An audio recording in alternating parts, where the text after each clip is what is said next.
Baakiyalakshmi serial next பிரேமோ என்ன மாதிரியான twist ஆக போகுதுன்னு பார்க்கலாம். பாக்கியம் ஒரு பக்கம் பயங்கர டென்ஷனில் இருக்காங்க. பாக்கியம் என்ன பண்ணுறதுன்னு தெரியாமல் ஒரு பக்கம் பயங்கர வருத்தத்துலேயும் இருக்காங்க. என்ன பண்ணுறது ஏது பண்ணுறதுன்னு ஒன்றுமே புரியலையே. இப்படியெல்லாம் ஒரு பிரச்சனை வரணுமான்னு சொல்லிட்டு ஏன்னா குடிக்காரங்க நம்ம பாக்கிய கிட்ட பிரச்சனை பண்ணிட்டு இருக்காங்க.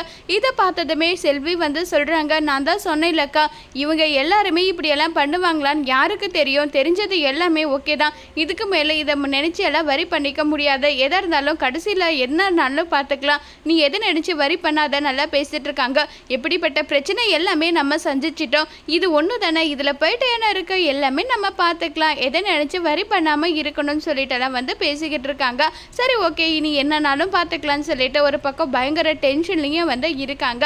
கரெக்டாக அங்கே எழில் வராங்க. எழில் வந்ததும் பாக்கிய கிட்ட கேட்குறாங்க, அம்மா ஏதாவது பிரச்சனையா? அப்படியெல்லாம் எதுவும் கிடையாதுடா எழில், ஓகே தான், எந்த பிரச்சனையும் கிடையாது. நிஜமாக தானே சொல்கிறீங்க? நிஜமாக தான் சொல்கிறேன், எந்த பிரச்சனையும் கிடையாது, எல்லாம் நல்லபடியாக நடக்கும்ன்ற நம்பிக்கை எனக்கு இருக்குன்னு சொல்லிட்டு எழில சமாதானப்படுத்தி அனுப்புகிறாங்க. ஆனால் பாக்கியம் உள்ளுக்குள்ளவே பயங்கரமாக பயந்துட்டு இருக்காங்க. இப்போ பாக்கியம் என்ன செய்ய போகிறாங்க, இப்போ இருக்க பிரச்சனையை எப்படி சமாளிக்க போகிறாங்க, இதனால பாக்கியோட ரெஸ்டாரண்ட்டுக்கு புதுசாக என்ன மாதிரியான பிரச்சனை எல்லாம் வரப்போகுதுங்கிறத வரப்போகிற எபிசோடில் வெயிட் பண்ணி பார்க்கலாம். தேங்க்யூ.